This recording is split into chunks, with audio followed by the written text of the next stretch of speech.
SSC যে দাগি শিক্ষক শিক্ষিকাদের তালিকা প্রকাশ করেছে সেখানে তৃণমূলের ছড়াছড়ি, আরো একের পর এক তৃণমূল যোগ সামনে আসছে। এই যেরকম চন্দ্রকোনার রামজীবনপুর পুরসভার তৃণমূল কাউন্সিলর সুজিত পাঁজার মেয়ে প্রিয়াঙ্কা পাঁজার নাম রয়েছে এসএসসি দাগিদের তালিকায়। একেবারে 1071 নম্বরে নাম রয়েছে প্রিয়াঙ্কা পাঁজার।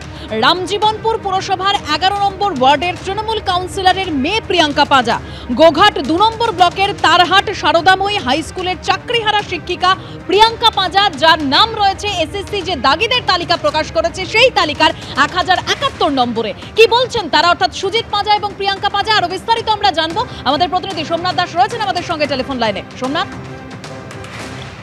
এখন যেটা হচ্ছে যে এই লিস্ট বেরোনোর পর একের পর এক নাম আসছে এবং যারা অযোগ্যদের তালিকায় নাম আসছে সেই তালিকার মধ্যে পশ্চিম মেদিনীপুরের অনেকেই রয়েছেন। তার মধ্যে আমরা একজনের নাম পেয়েছিলাম যে 1071 নম্বরের যে লিস্টের নাম ছিল প্রিয়াঙ্কা পাঁজা।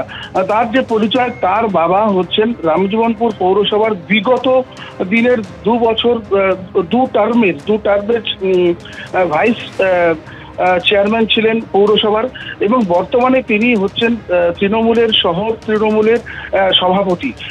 এরকম দাপুটের নেতার মেয়ের নাম যখন আসে সভাপতি, আমরা তাদের সঙ্গে যোগাযোগ করার চেষ্টা করেছি, তাদের বাড়িতে বহুবার যাওয়ার চেষ্টা করেছি। বাড়িতে বহুবার বাইরে থেকে তালা না থাকলেও ভেতর দিয়ে বন্ধ ছিল, কিন্তু আমরা বহুবার ডাকাডাকি করার পরেও তারা কেউ আসেননি। যদিও আমরা ফোনে যোগাযোগ করার চেষ্টা করেছিলাম, ফোনে যোগাযোগ হয়েছিল এই তৃণমূল নেতার সঙ্গে। তিনি বলেছেন যে আমার মেয়ে পরীক্ষা দিয়েছিল, পরীক্ষার সেন্টার খড়গপুরে পড়েছিল, কিন্তু ব্যাপারটা কি হয়েছে আমরা এখনো জানি না। তবে আমার মেয়ে যোগ্যভাবেই পরীক্ষা দিয়েছিল এবং পরীক্ষা দিয়ে পাশ করে যোগ্যভাবে যে চাকরি করছিল। আমরা বিষয়টি নিয়ে আদালতের দ্বারস্থ হব বলে আমাদেরকে ফোনে ওই নেতা সুজিত পাঁজা জানিয়েছেন। যেহেতু তার মেয়ের সঙ্গে আমরা যোগাযোগ করার চেষ্টা করেছি বহুবার, কিন্তু কোনোভাবেই যোগাযোগ হয়নি। প্রথমেই আমরা যখন গিয়েছিলাম তার বাড়ির সন্ধানে খোঁজে, তখন এলাকার মানুষ পর্যন্ত আমাদেরকে সেই তার বাড়ির ঠিকানাও পর্যন্ত দেখিয়ে দিচ্ছিল না। আমরা খোঁজ করে যখন যাই, তার এক আত্মীয়ের সঙ্গে দেখা হয়। তিনি বলেন যে হ্যাঁ, এই তৃণমূল নেতার মেয়ে চাকরি করতেন বলে জানি, কিন্তু তিনি অযোগ্য কি যোগ্য সেটা বলা যাবে না। যদি আমরা বহুবার যোগাযোগ করার চেষ্টা করেছি, তার সরাসরি তার কথা বলার, তার সঙ্গে যোগাযোগ হয়নি। তবে তার বাবা অর্থাৎ যে নেতা, তৃণমূল নেতা যে সুজিত পাঁজা, তার সঙ্গে যোগাযোগ করা হয়েছিল। তিনি ফোনে আমাদের জানিয়েছেন যে এরকম একটা সমস্যা হয়েছে, তারা আইনের দ্বারস্থ হচ্ছে। দেবস্মিতা, ধন্যবাদ সোমনাথ।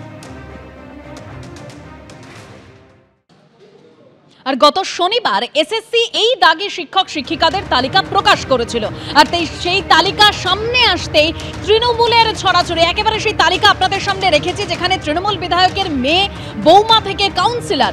দাগি তালিকায় তৃণমূল বিধায়ক হামিদুল রহমানের মেয়ে রোশনারা বেগম।